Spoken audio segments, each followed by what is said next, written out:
views expressed on this program are those of the hosts, guests, and callers, and are not necessarily those of this station, its management, or other advertisers. You're listening to Transformation Talk Radio.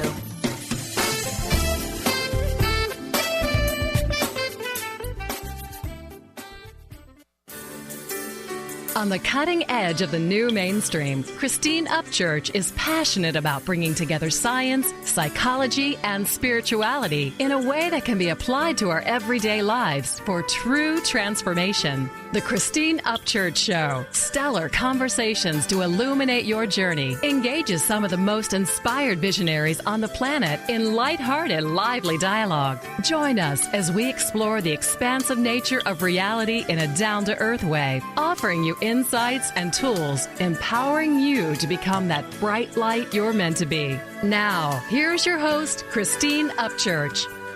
Hello, everybody. Welcome. If you're listening live, you might be listening on 1150 AM KKNW here in the sunny Seattle area. You might be listening on Transformation Talk Radio over the internet anywhere around the world, or you might be listening after the fact on one of the 50 syndicated stations and podcasts or on ChristineUpchurch.com. But wherever and whenever you're joining us from today, we're so grateful to have you here, and you're going to be grateful you're joining us because we're going to be talking about something that is so important to our world, and that has to do with the emotional health of children. But before we get into that and introduce our guest, I'd like to say hello to Mr. Benny Mathers, who does his magic with all that technology over there across the counter. Good morning, Benny. Good morning, good day, depending on where you are listening to us from, and officially from me, happy holidays. Oh. Only because I'm a December it's got to be right after Thanksgiving, the beginning of the month, then we can just jam it out. Well, I have to admit, Benny, happy holidays to you. Thank you. And I have to admit that my Christmas lights have been up since mid-November. Let's see. Although, wait, what color are they, though? White. See, I can let you get a pass on that one because they're not super festive. Well, they're pretty I still festive. think white can get away with it, more of a spiritual thing all over. Yeah, and, I live in an area where there aren't any streetlights. So good point. Safety first. So it really brightens things up. Are you like the brightest one? Well, yeah. I knew it. You didn't even want to say it. Oh, you got me there. I bet it looks beautiful no matter what. It does. But I also have to admit, I was listening to Christmas music before Thanksgiving, too. So that's for some people, just not me. But I just want to say it. That's right. That's where I stand. Well, it goes by so quickly. Oh, totally. Yeah, you blink and then it's going to be Halloween again. I know, exactly. I'm really looking forward to our show today. We are going to be talking about the emotionally healthy child. We're going to be talking to Maureen Healy. She is the author of The Emotionally Healthy Child and also Growing Happy Kids, which won the Nautilus and Reader's Favorite Book Awards back in 2014. She's a popular Psychology Today blogger and a sought-after public speaker for good reason. She runs a global mentoring program for elementary-aged children. She works with parents and their children in her busy private practice, and her expertise in social and emotional learning has taken her all over the world, including working with Tibetan refugee children at the base of the Himalayas in northern India to the classrooms in Northern California. I'd like to welcome our guest today, Maureen Healy. Hi, Maureen. Welcome. Hi, thanks for having me. I think this is such an important topic. I mean, I've raised 2 children, and it is really, really tough. And I think that in some ways it may be tougher today. Have the children changed over the last, say, 30 years? Or is it the parenting that's changed? Because it seems like there are different kinds of stressors and the kids seem different to me. Well, the simple answer is everything has changed. Right. I mean, 30 years ago, parents would focus on, the roof over your head and the food on the table and you're a good parent. And that's true. Uh-huh. But today we're more focused on the inner life of children. And of course, the landscape of child's inner life is more complex these days with school shootings and natural disasters and, lots of different things that, at least when I was younger, I didn't have on my mind. Right. I remember when I was a little kid, I think it was first grade in Texas, having a drill where we had to climb under our desks, in case of nuclear attack. I mean, it was just this kind of crazy thing. But that didn't last very long, at least not at my age. But I cannot imagine what kids are going through with the school shootings. I mean, that is so incredibly intense, and it is a real threat. Absolutely. Yeah. Okay, so I know your last book was entitled Growing Happy Kids. And actually, I'm sorry to interrupt. My last book was The Energetic Keys to Indigo Kids, about the sensitive and strong-willed children. And the book before that was Growing Happy Kids. Okay, so my notes are wrong, but yeah, I'm fascinated by that. Okay, so let's talk a little bit about the Indigo Kids and why there are more sensitives now. Mm-hmm. Yeah, I mean, I think, when we're in it, it's really hard to see what's happening, but they really represent sort of an evolution of our species of just becoming more emotionally sensitive. And it sort of pairs with, I'm sure listeners can agree, they have children who say, I will not do that. That's not fair. A lot of kids are very strong-willed and stubborn, which many emotionally sensitive children are. So it's this sort of dynamic, and that's why I wrote that last book, because I kept seeing kids in my office who would, quote-unquote, get in trouble because they said, I will not go to school. I will not take that math test. So if the children are sensitive and their behavior is like unacceptable to parents because it's a little bit more extreme and more defiant, how do you deal with that? Well, yes. So that's why I wrote the book, The Energetic Keys to Indigo Kids, because, you need to partner with them. If you're not going to, you still need to be their parent, but at times you need to give them choices and you have to help them make smarter choices. Right. Where the old authoritarian approach, which is like, do this or my way or the highway, you have to do this, that just doesn't work. That's sort of an immediate meltdown. Yeah. So learning how to work with these children and also, of course, parent them, meaning there are things that are negotiable and things that aren't negotiable. Right. But a lot of things are pretty negotiable. Yeah. And I remember with both of my kids, I would say were sensitives, but my youngest was the defiant one. And I just decided, well, I'm not going to be an authoritarian, except when I have to be, right? There are some extreme cases, and give him as much freedom as possible. And he's thrived on that freedom. But the authoritarian approach did not work. Right. Yeah. It didn't work for me either. So you say in your book that you were, how shall I say this, a slightly difficult child? What way? I wouldn't say difficult. I would say energetic. Energetic, and okay. I would say strong-willed, like what we're talking about. Like I had a sense even early on what I liked and what I didn't like. Right. And parents and teachers, they don't necessarily like that. Right. That doesn't always work with their paradigm of what a child should be. So that's where the challenge is. Yeah, yeah. And so why did you write this third book, The Emotionally Healthy Child? Well, I've had the luxury of being able to live in all different countries and study with extraordinary people. And I just had His Holiness the Dalai Lama write the preface for the book. So I've had the ability to learn how emotions work and how to constructively express them. So in my work with kids all around the world, but particularly parents and children and teachers in the U.S., consistently they show up in my office or on Zoom or working with them, and they don't know how emotions work or how to express them constructively. So that was something I thought, if I can do this and help parents and teachers and kids, well, then that's a good thing. Right. So what are emotions? Well, we could talk about that for lifetime, but I would say, it's really energy and motion. It's certainly, from my perspective, whether you're conscious or not conscious, your thoughts come first and then your feelings or your emotions. So if a child had a hula hoop and they were like learning and they said, oh my God, I think so much, well, that feels not so good. But if they did the same hula hoop and they were learning and saying, wow, I'm getting better and better, well, that feels better. So learning how to direct our thoughts and is sort of, the big picture, but certainly helping children identify their feelings when they're small versus big can help them. Yeah.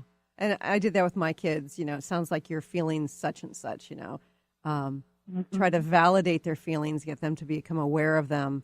And with one of my kids, he seemed to really appreciate that. With my youngest, who was the more defiant one, he didn't want to be told, he just wanted to express them. So what's your approach for helping kids deal with their emotions more effectively?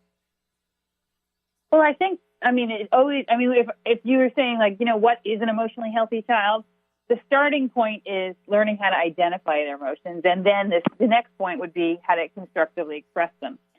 So most kids don't, that we start off reactive. You get angry, you push a kid on the playground. Yeah. But we want to sort of create a pause between that so that they can make a smarter choice. Mm-hmm. But catching those emotions when they're small, when they're annoyance or frustration or even excited or enthusiasm, so you don't hit a vase in the kitchen and knock it over. Right. So learning how to spot those feelings when they're small in your body. Oftentimes, if we're talking, younger children, say 4, 5, 6, you say, well, where do you feel your anger? And every kid will have a different response. Sure. They'll say, oh, I feel it in my palm, I start making fists or my heart beats faster. But helping them create self-awareness and identify their emotions is the first step. Mm-hmm. Unlike your two children, it doesn't matter to me if you talk about the emotions or you don't talk about them or you want to have or as long as you learn how to express them constructively, it's the goal. Right. Okay. So, if a child has like really big emotion, is there a problem with them having it get to that point if they're not, say, doing something inappropriate based on that emotion? Well, I think it's important for us as adults to recognize that there is no good and no bad emotion. In our world, we want to label everything. Really, that's good and that's bad. But it's what we do with the emotions. So, it doesn't, there are moments in our lives where we're supposed to be sad. We're supposed to be not feeling good and we're supposed to be angry. But what we do with it is what matters. Mm-hmm. So you talk about 3 simple steps to sort of shift things. Right. What are those 3 steps? Sure. And they may be simple conceptually, but as we all know, practice is a whole different story. But if we can learn how to stop or catch ourselves or learn how to help our children stop and catch themselves, that's one. And then the second is calm. Most good decisions aren't made when we're not calm. So learning how to calm. Right. And then the third one is make a smarter choice. So from my perspective, a smarter choice is a good choice that's good for you and good for someone else. So if a child was angry in the classroom and he threw his notebook across the room, it's good for him because he got some anger relief, but it's certainly not good for the kid that hits him in the head. So it's helping those kids make choices that are good for them and good for others. Yeah. So that's the key. And we all know this is, as adults, this is things we need to learn too. It's sort of a lifelong lesson, emotional health. It's not like we check the box. It's something we're always learning. Yeah, absolutely. We have to go to a quick break, but stay tuned for more with Maureen Healy. I'm Christine Upchurch, and this is a Stellar Reflections Minute. As a former research statistician, my scientific background is what many would call sensible. For more than a decade now, I have been working in the field of energy medicine, facilitating sessions and teaching around the world. People from the mainstream often ask me, how did a sensible woman like you end up working in such an alternative field? Implicit in their question is the underlying assumption that the field of subtle energy, such as energy healing and intuition, isn't sensible. But I believe it is very sensible. Even scientists are able to measure aspects of this. Approaching life from an energetic perspective brings us new opportunity for healing and transformation. And from a practical standpoint, even if you can't rationally explain how something works, if you experience a shift from it, then doesn't it make it pretty sensible? Please visit stellarreflections.com or call 425-999-9836. That's 425-999-9836. Are you ready to finally feel empowered and knowledgeable in your political stance? Let Marcia Padilla-Goad educate you on exactly how important grassroots advocacy is in a relatable way to all perspectives. Tune in to Grassroots Advocacy Radio with Marcia every first Tuesday of the month at 12 p.m. Pacific, 3 p.m. Eastern on TransformationTalkRadio.com. Visit DynamicsInPublicAffairs.com. Are you ready to shift gears from spiritual seeker to spiritual rock star?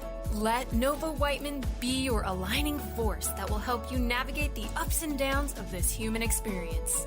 Tune in to Spiritual Alignment Radio with Nova Whiteman every second Tuesday at 12 p.m. Pacific on TransformationTalkRadio.com. For more, visit NovaWhiteman.com. That's NovaWhightman.com. What is holding you back from living the life you are meant to live? Why is it vital to believe in something bigger than yourself? Are you in physical or emotional pain? Tune in monthly to Vibrant Purposeful Living. Awaken the vibrant life within you with Lou Paradise and Dr. Pat on TransformationTalkRadio.com. Lou's passion is to help everyone experience positive solutions for life. Find out more about Lou with Vibrant Purposeful Living at LouParadise.com. On the cutting edge of the new mainstream, Christine Upchurch is passionate about bringing together science, psychology, and spirituality in a way that can be applied to our everyday lives for true transformation. The Christine Upchurch Show, stellar conversations to illuminate your journey, engages some of the most outstanding visionaries on the planet in lively dialogue to inspire you to become that bright light you're meant to be. Join Christine every Friday at 11 a.m. Pacific Time on KKNW, AM 1150, and Transformation Talk Radio. Welcome back to the Christine Upchurch Show here on KKNW and Transformation Talk Radio. You know, Maureen, it is very challenging to parent, especially when we as parents can get triggered by our kids' emotions. So I know you've got lots of wisdom about how to help kids with their emotions, but do you have any advice for parents in the situations where the kids' emotions are getting big, or perhaps they're starting to behave inappropriately? How do we deal with our emotions first? It's a good question. I mean, the biggest feedback I got from the book, The Emotionally Healthy Child, or the most consistent from adults, is forget kids, this is what I need, which is true because, you know, when we're calmer, that it helps the child begin to calm. Right. But, you know, I think we always need to remember that, you know, sometimes that saying that says, you know, the child that's the hardest to love is the one who needs the most, because in that moment that they're having their emotional imbalance, I would call it, because emotional health is the skill of balance. Yeah. So whether they're angry or sad or whatever's happening, you know, they're just off balance. They just haven't learned the skills yet to bring them back to balance. So hopefully we're older and wiser, and that we can see in this moment that there's nothing more important than being this child's mom or dad or teacher, and then helping them come back to balance. And we've all had those moments where you're emotionally hijacked, where your right brain is flooded with chemicals and your left brain literally is not online. There's no logic to be found. So you have to remember in that moment that the moment will pass. You know, this is just a moment. Yeah. And I sort of surprised myself with comparing myself with the terrible twos or terrific twos, however you want to call it, with my first child versus my second child. With my first child, it's like, what did I do wrong to have my child behave this way? You know, I took it personally. And my second child, it's like, oh, he's establishing independence and he's needing to process things. So it was kind of like, in the first case, I took it somewhat personally. In the second case, I learned to detach and not take it personally. And when I didn't take it personally, I was much more effective at helping, you know, him process what he needed to process.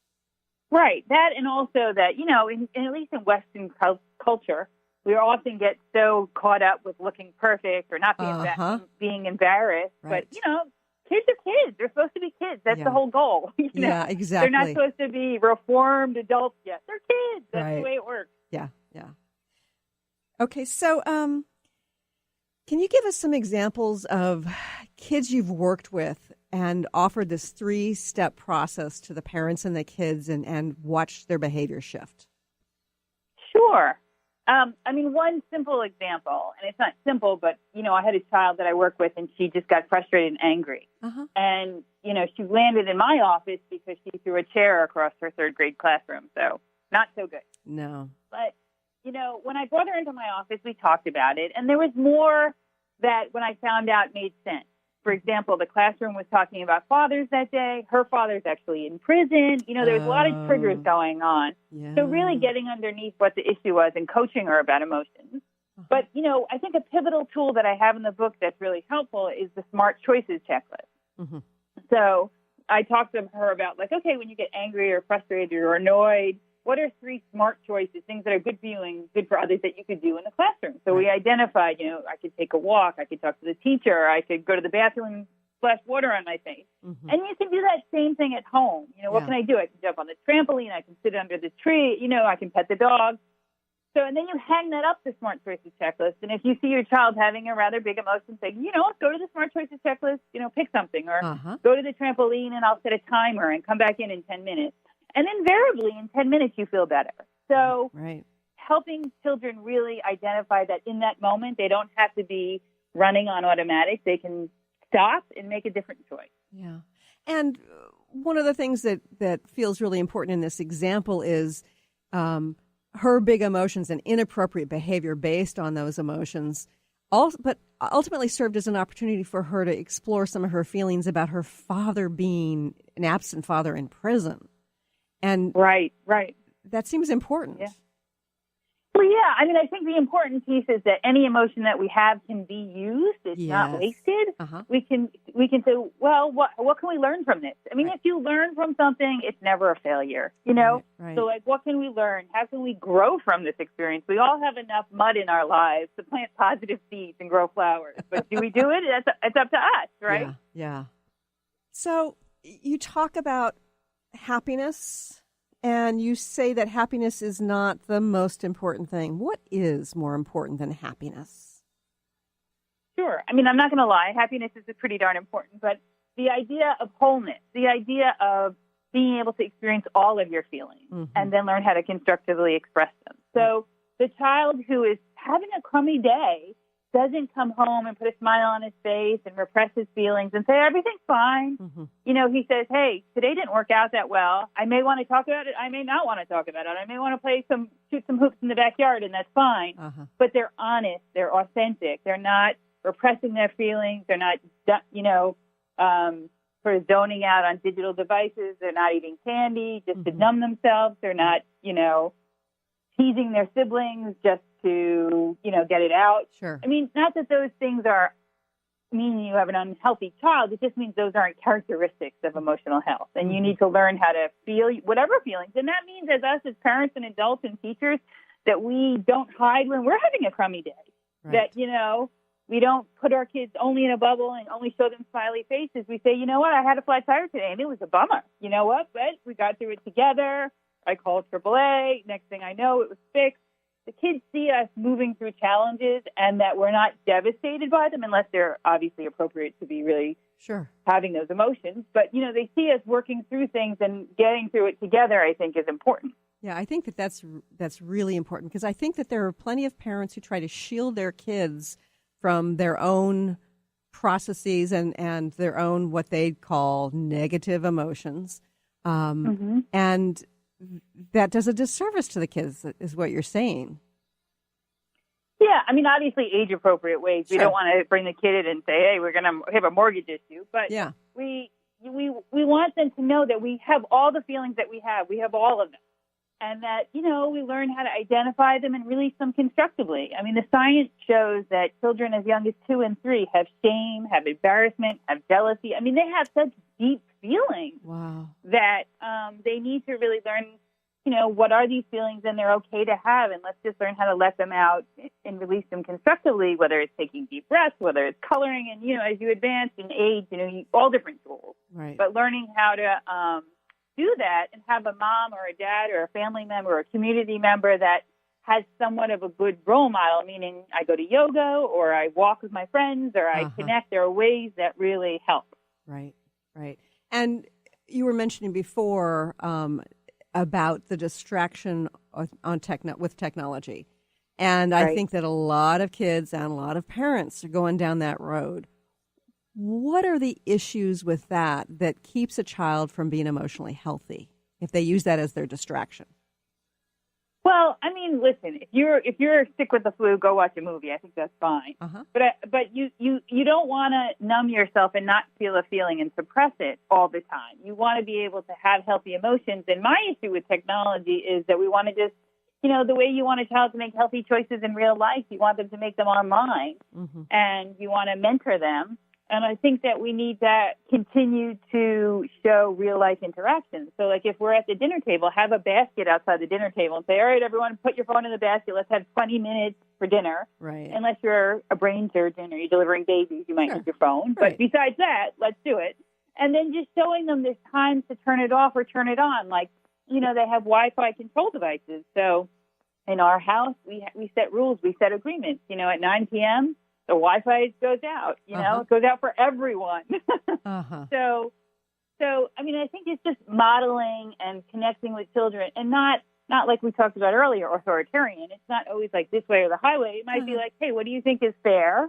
Mm-hmm. Or, sometimes you have to make decisions for them, like you're too young for Fortnite, or, teaching them, hey, when you're online, you have an alias. You don't use your real name. You want to keep kids safe. So it's a big deal. And I think, technology is not going away. Mm-hmm. I mean, I use it every single day to time my meditation on an app. So there's ways to use it that's really helpful. We just want to help our kids do that. Right. And it sounds like if we are using technology or allowing our kids to use technology in order to avoid feelings, that too is an issue.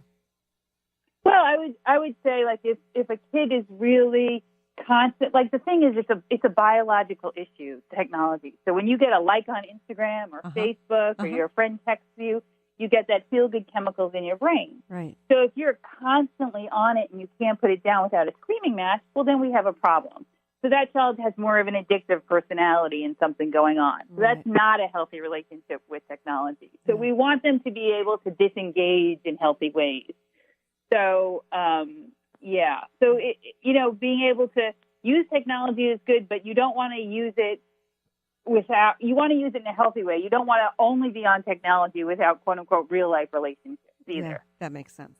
We have to go to another quick break, but stay tuned for more about the emotionally healthy child. Children, look at all the children we can change. What about a vision? Be a visionary for a change. We're the generation. Calling all ladies. Are you struggling with neck, back, shoulder pain, or postural issues? You actually might have a related bra problem. Talk to Maria Monti at the Healthy Bra Company. She is a professional postural therapist who offers custom-fitted, custom-altered bras in 2,500 size combinations specific to your body type, shape, size, anatomical features, and breast weight. Call Maria today to find out more at 360-815-3205. On the cutting edge of the new mainstream, Christine Upchurch is passionate about bringing together science, psychology, and spirituality in a way that can be applied to our everyday lives for true transformation. The Christine Upchurch Show, stellar conversations to illuminate your journey, engages some of the most outstanding visionaries on the planet in lively dialogue to inspire you to become that bright light you're meant to be. Join Christine every Friday at 11 a.m. Pacific Time on KKNW, AM 1150, and Transformation Talk Radio. Calling all moms, it's time to awaken your vibrant, intuitive, loving self in every area of your life. Join host Debbie Pokornik as she shares thoughts, stories, and tools to help you stand in your power. Listen to Vibrant, Powerful Moms helping everyday women create extraordinary lives. Mondays at 2:30 Pacific, 5:30 Eastern. For more information about Debbie, visit empoweringenergy.com. That's empowering with letters NRG.com. Conscious Confidence Radio, a timeless wisdom with Sarah Main. Tune in each month on Transformation Talk Radio and join Sarah on an adventurous journey to the deeper level of meaning to move beyond today's world of constant change, confusion, and uncertainty beyond the shadow of fear. This hit show explores key concepts such as confidence, values, and attitude in a dynamic way. To learn more about Sarah and her work, visit sarahmain.com. I'm Peggy Snow with another Stellar Reflections Minute. Presence, or what we think of as being fully in the moment, is a key element in the process of healing work. As a practitioner facilitating a session, genuine presence takes us out of our heads, where we tend to decide what is and maybe what should be for the client, and moves us into direct experience where we're available to witness the person in their wholeness. In this receptive realm, our senses are heightened and expanded, allowing us to perceive what's seeking to unfold and to interact in the moment. There's something profoundly powerful that happens when healing is approached in this simple, pure way. Balance can be restored and healing can take place on multiple levels. If you'd like more information about the services we offer at Stellar Reflections, visit us at stellarreflections.com or call 425-999-9836. That's 425-999-9836. What about the children? Look at all the children we can change. What about a vision? Be a visionary for a change. Welcome back to the Christine Upchurch Show here on Transformation Talk Radio and KKNW 1150 AM in Seattle. We're talking today with the author of The Emotionally Healthy Child, Maureen Healy. Maureen, you talk about various tools and various approaches to sort of shift our habitual pattern. But habits are hard to break. I know that there are a lot of scientists out there who talk about how difficult it is physiologically to change habits. How do we help kids break existing habits when they're not behaving in an emotionally healthy way? You know what? I'm a believer that habits aren't as hard as we think they are to change. Really? I just think I mean, if you want something, you will find it. If your son or daughter wants a new video game, they will find a way to get it. So if you motivate them, they will change a habit. So I think though it's wanting to change the habit. It's, kids want to feel good. They just don't know how. Yeah. So if their habitual pattern is to cry, they don't realize they have other choices. They don't have the self-awareness yet, or they haven't learned how to pay attention in that way. Right. So, helping them in fun ways. It doesn't have to be painful. I mean, we can just do a few things every day. I think it's the regular thing, the habit, that helps us move in a positive direction. For example, the free app, 3 Good Things, which you can find on iTunes, it's made for children. It's made so that every night before you go to bed, you can talk about what were the 3 good things for today. Uh-huh. And that begins to create a positive habit for a child to look for the good things, because optimism and gratitude, they move you in a good direction.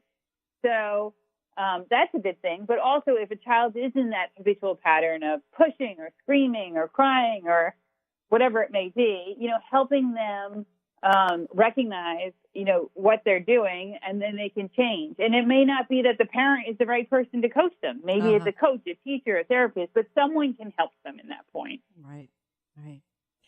I know that you talk about and write about the importance of mindfulness. Now, many people on their spiritual paths, psycho-spiritual journeys, use mindfulness. How do you teach kids about mindfulness, and how is it helpful for them? Well, mindfulness just means paying attention in a certain way without judgment. So without paying attention, nothing changes, right? That's the whole point, is if we don't pay attention, at the red light, there's someone behind us, maybe not in my town, but in most towns, that would honk and say, hey, keep it going. So you have to help children pay attention to what they're physically feeling, what's going on in their body, and we all have these signs, whether it's anger or sadness or frustration. So when you catch a feeling when it's small, you can send it in a constructive way versus a destructive way. So, learning how to do that is helpful, but you can do it as a parent and child. We're all learning together. Right. And in the book, I have a lot of strategies and tools, because we all need a starting point how to do this. And that's why I have a activity about the volcano, and there's one about the iceberg, and explaining things to children so that they land in their mind and get it is really important. Yeah. So why don't you share some of those tools that you present to kids, like the volcano? Sure. So that one is about, we all have our own individual signs for frustration, annoyance, anger. And if you can catch them, for example, I work with one child, and when he got angry, he literally turned red. He would get red, and he would also, his stomach, he would just feel it in his stomach. So when he started to get hot and feel that frustration, anger, he learned how to catch himself. And then we used the Smart Choices checklist so he could make a different choice. So it's really helping children create that awareness and have dialogue around, where do you feel annoyance or frustration? And then if it keeps building, it does get to anger. So learning sort of the emotional scale, or how emotions work, which I have in the book, what are the ideas that children need to know, and then what they need to do. So one of the ones that they need to know, when I talk with kids, I say, how big was that anger? And they go, oh, it's pretty big. I go, was it bigger than you? They go, oh, much bigger than me. So they don't realize they're actually bigger than their anger. So when they learn their role in relation to their emotions, they can actually start to control or master or handle them better. So So there's lots of ideas that when children get, they themselves can have their own aha. And that's really what we want to lead them to, is that they got this. They're actually in charge and they have no idea. Mm-hmm. So we want to give them those ideas and tools. So for the parents out there with young children, it's like, how young can you start with some of these techniques? Well, of course, you want a role model from the get-go, because they'll pick up on your own sanity or insanity in the moment. We all know that. Sure. But from the age 4 and up, brain development shows that reason and logic can come online. Of course, there's some children around 3 who can get it, but in general, 4 and up is when children really start being reasonable. And we know that. Hanging out with toddlers, you know you're not going to sit down and reason with them. Mm-hmm. Right.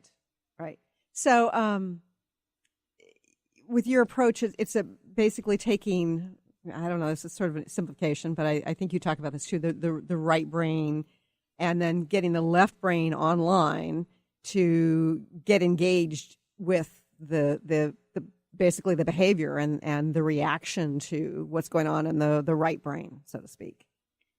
Yeah, the right brain in general is like emotions, and left brain is logic, right, and reason. And what we want to do is help children use both sides of their brain to make a good decision. So we all know the person who's using the right brain is very impulsive. The person who's using the left brain is very logical, like Sheldon Cooper from The Big Bang Theory. But you need to use both sides of the brain to make life work. So helping them early on do that's important.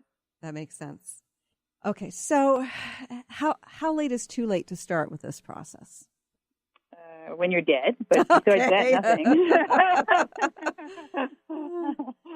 So really, I mean, our brain is always evolving. So, I mean, that is a really good question, because I get emails from parents. Is it too late? Have I screwed everything up? And it's like, no, it's never too late. We can always change and grow. But your brain isn't fully developed till about 26.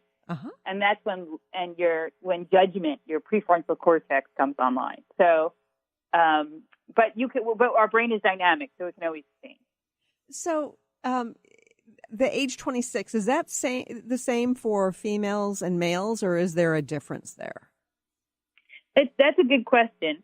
I mean, the thing is, nowadays, so many people have male characteristics and so many people have female characteristics that the whole idea of gender has really been so fluid. So the 26 is in general. So, but that would be, I don't know the answer to what studies have been done if females develop earlier or men develop earlier on judgment. I mean, we can all have our guesses there. Right. But you know, that's it in general. Okay. So let's say you're dealing with a 16-year-old boy who gets angry. And we know that once the testosterone has kicked in fully, there's a lot more anger that can come up. How do you deal with something like that as a parent when it gets to be big and you know, the son is big? You know, I think it's a matter of making sure he's got constructive outlets. I mean, you know, whether it's basketball, whether it's putting in a punching bag in the basement and saying, I know you're upset, I know you're angry, go hit the punching bag. I mean, it's not about trying to control it. It's about how to release it constructively. Yeah. Because, a big kid with big emotions, there's nothing wrong with the emotions. Like we said earlier, it's what you do with them. Right. So, and when he's in the midst of the anger, it's not at any point the time to start talking logic to him. That's just not going to work. Yes, you know? Right. So, but afterwards, sometimes, whether it's a teenager or someone younger, I would say, hey, you know, when you hit the wall and made a hole in the wall, I say, could you have done that differently? I would give him or her an opportunity to say, like, you know, maybe I won't do that in the future. But I wouldn't be angry either, because it's like, oh, you have the flood of emotions. And as long as it's something fixable or solvable, then, you know, we get up and try again the next day. Right. That's interesting. Go ahead, I just want to jump in real fast. So Tim Meadows, who's an actor for Saturday Night Live, he did Ladies Man, and he was he's no longer on the show, but he had a similar question. Actually, I just saw it earlier this week on Stephen Colbert's show. So Tim Meadows is about like 5'8", 5'7", standard for like an actor, I guess. But his son is like 6'2", and I believe is 16 or 17 as well. And it's hard for him now to engage on that. And you're absolutely right. Engage on that dialogue because of the size factor. Yes. But it's also on how you approach the situation appropriately. And if you need some more time to handle it, go do your thing and come back to me. At least have that avenue.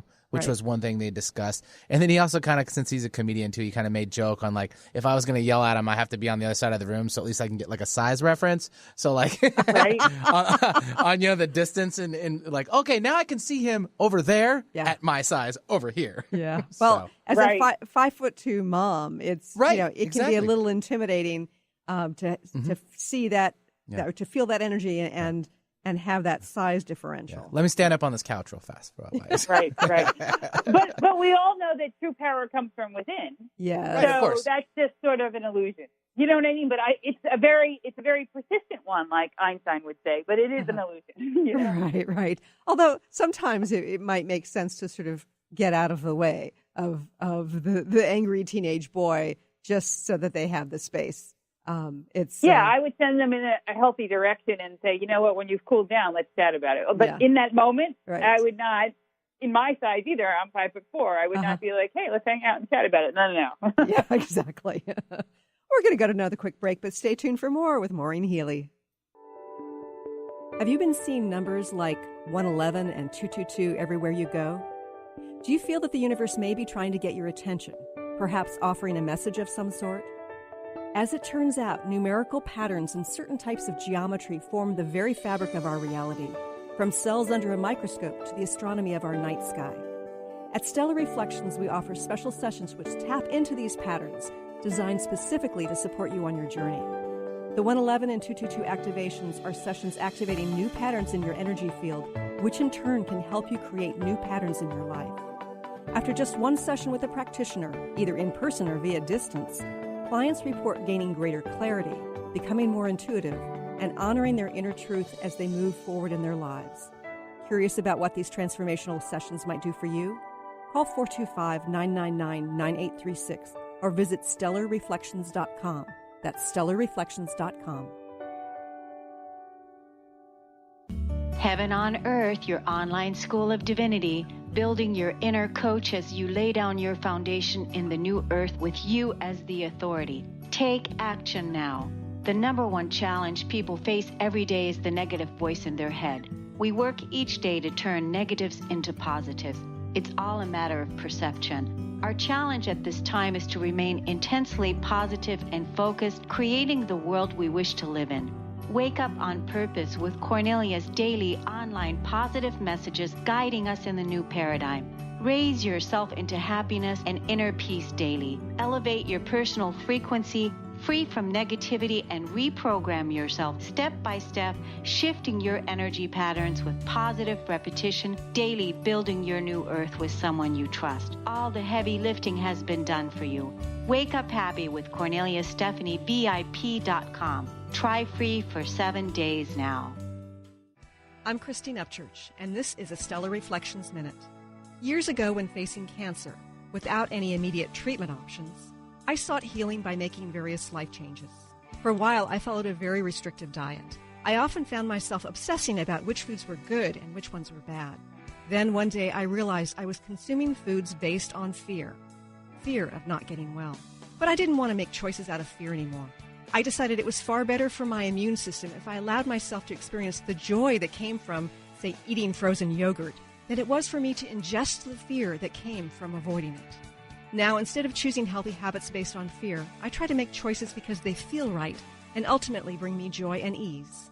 How many of your healthy habits are really based on fear?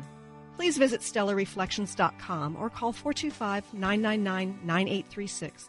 That's 425-999-9836. Welcome back.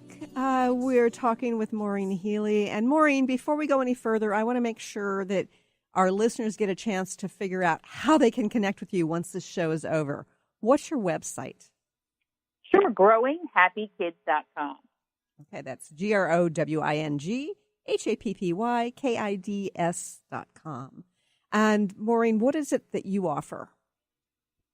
Sure. I still work with parents and children worldwide. So I help, whether it's parent coaching or mentoring with children. I do have a specialty with highly sensitive children, helping them.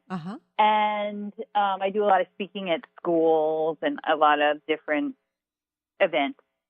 Yeah. So the highly sensitive kids. seems like, first of all, I think there are a lot of adults coming out of the closet right now saying that they are sensitives or empaths. How are the challenges different for sensitive kids growing up? Well, everyone's sensitive to a degree, but highly sensitive, I would call them like emotionally sensitive. So those types of kids, tend to be more right-brained or more creative. They certainly can be left-brained, but they have big emotions, and they oftentimes are very reactive, which is what, the emotionally healthy child helps with them too. But the idea is that, sometimes sensitive kids, they don't want to be in large groups, or they hate loud noises, or they don't want to go to birthday parties. There's a whole different, or they don't like certain clothes. Everything on their body must be soft. They don't want to wear socks. There's all sorts of different sensory and emotionally sensitive issues. So helping them is really important, because you want that your child to be both strong and soft. You want them to be both emotional and logical. You want them to be both, have good instincts and good intellect. So, you need both. So is it more difficult to train the highly sensitive child to become emotionally healthy and more balanced, or is it pretty much the same? I would say, the difficulty isn't, everyone's different. So, but helping a child who's very emotional, you just want to be able to help that child also make logical choices. So, it's great to make a lot of money, but you need to use your checkbook. Or in classrooms, it's wonderful to be compassionate, but not when it doesn't serve you and you're hurting yourself. So you want them to be both a good person and also smart about their life. So we all eventually want to raise our kids to be self-reliant and bring their unique gifts to the world in ways that work for them. So, if you only raise a child to be sensitive and put them in a bubble and allow them to be who they are, they get to work at one point and they say, oh, not everyone else wants me to do what I want to do. They want me to learn how to use a spreadsheet. You know what I mean? Right. You want them to have both skill sets. Yeah. And it also seems important with highly sensitive people in general, as well as empaths, that sometimes you have to have strategies to kind of shield yourselves from like too much activity. And like even something as simple as parenting as only getting the soft clothes, because otherwise your child's going to be squirming all day, I don't have a problem with getting kids only soft clothes, but I think that they need to be able to use their words and speak up for themselves. So it's a matter of like it being able to help them be strong and soft. You know what I mean? Because we all know this world is not so sensitive all the time. So you need to navigate that. And it sort of is a similar discussion to like introvert and extrovert, right? So where do you get your energy and how do you help them? That's important. Yeah. Okay.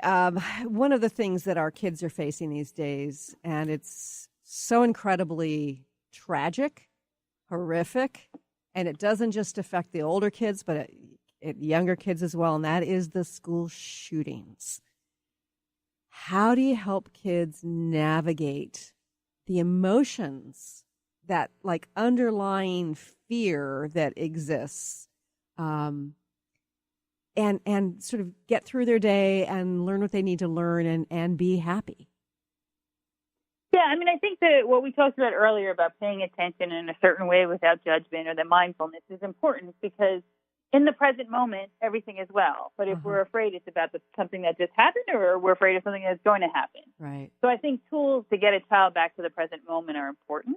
I think doing them as a family is important. Yeah. And it can be, deep breaths. It can be a mindfulness walk. It can be coloring mandalas. It doesn't have to be one particular way. It could be even washing your car. You can have your kids wash your car mindfully. But I think the important point is to come back to the present moment. And you also, it's a core piece of being alive. You want to feel safe. So helping your children feel safe, whether that means you have a discussion about if they come to you and say, hey, I'm worried or concerned, or they don't say anything. Right. You might just say, I just want you to know that I'm on the job here. I'm keeping you safe. I'm working with your school and your teachers, and I feel good about that. You don't want to lie to them, but you just want them to know that you're doing everything you can. Right. And, of course, you want to pick a school, if you can, that feels very secure. Yeah. Since I work with kids all around the world, it's very obvious that America has a gun problem. Yes. I had a child in the UK, 8 years old, come to me and say, hey, Maureen, what's the deal with America and guns? So it's not like we're just talking about it in the U.S. Everyone in the world is talking about the problem we have. Absolutely. So we really do need to make some common sense gun laws happen. Yeah. And it is a real threat. And my son, during his senior year of high school, probably with 2 weeks left, there was a threat from one of his classmates.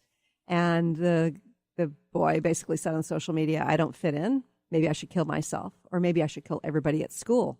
And it's the sort of thing where this kind of stuff happens in these so-called safe little towns, and nothing came of it. I mean, the police got involved and everything was okay. But it's the sort of thing where there exists this threat, and it's a hard thing for kids to deal with.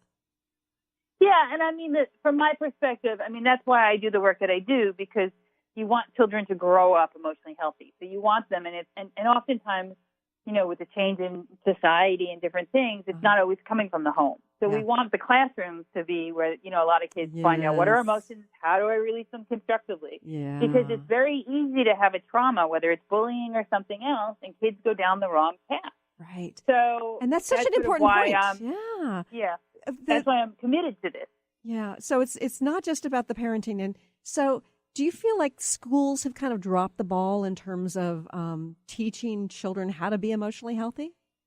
Well, that's an it depends answer, because and I do a lot of classroom visits, and I do some teaching in the classroom as well. Uh-huh. So there are schools that are fantastic that I want to be a first grader again. I'm like, this is amazing.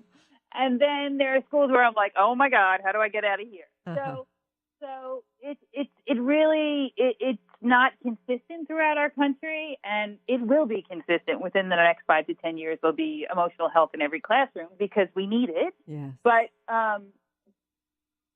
right now it's not consistent. So there are some schools that unfortunately are failing our children because their bullying is still the number one thing I see in my office, and that's not acceptable. Right. And that must be a terrible thing to teach a kid to deal with, because they're busy being a victim. How do you help them out of that in a minute or less here? Right. Well, if you bully someone, it means that you were bullied and you're passing it along. Uh-huh. So a child that was bullied has to sort of gain the awareness that, there's nothing wrong with them. They didn't do anything wrong. They're perfect, whole and complete as they are. And that child has other problems, that they're not a reflection of that child. So there needs to be healing. And also, we can't shun the bullies. We got to help everyone. We can't just help the bullied. We need to help the bullies. They've got an issue as well. Right. Yeah, it's a difficult time. I'm grateful that I grew up when I did, because I think it's a difficult time for kids to be growing up, including what they see going on and beyond their own school and community. It's a tough time in the world, I think. I do, but I also think it's always been a little tough, to be honest. Yeah, you know what I mean? Yeah. There's always, whether it was 9/11 or before that, like you said earlier, there was like school drills. So there's always stuff happening. Right. But it's what we do with it, right? Yeah, exactly. And on that note, I want to mention again, Maureen Healy's latest book is The Emotionally Healthy Child, and her last name is spelled Healy, growinghappykids.com. Maureen, I really appreciate you joining us here today. Thank you for bringing us this information and for doing what you do. Thank you for having me.